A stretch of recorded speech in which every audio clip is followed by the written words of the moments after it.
વિશે કર્યું અને આ વર્ષે બંને બાળકો અહીંયા કેમ્પમાં પાર્ટિસિપેટ કર્યું છે. એકચ્યુઅલી હું પોતે યોગ સાથે જોડાયેલી છું કોરોના કાળમાં.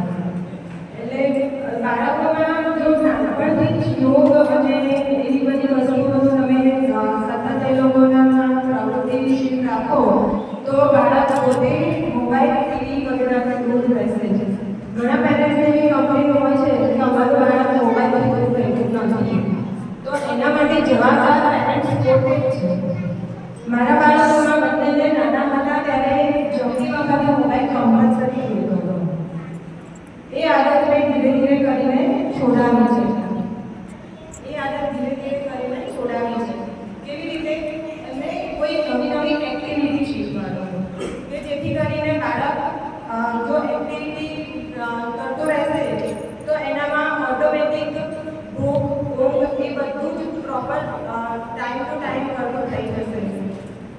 એટલે યોગ સાથે જોડાવાનું મેઇન રીઝન એ જ છે કે બાળકને તમે પોઝિટિવ આપો. નેગેટિવ તો એ ક્યાંયથી બી લઈ રહેશે. આપણામાં બી એ વસ્તુ હોય જ છે કે કંઈ પોઝિટિવ છે કંઈક નેગેટિવ છે, તો નેગેટિવ જલ્દી એક્સેપ્ટ કરીશું પણ પોઝિટિવ નહીં કરીએ. કારણ તો એ જાણતા હોવા છતાં બી આપણે એના તરફ જલ્દી નહીં પ્રેરાઈએ. તો આપણે બાળકને નાનપણથી જ એને શીખવાડવાનું હોય છે કે સારું શું છે અને ખોટું શું છે. એ જો એઝ અ પેરેન્ટ્સ આપણે નહીં શીખવીએ તો બીજું કોઈ જ એને શીખવવાનું નથી.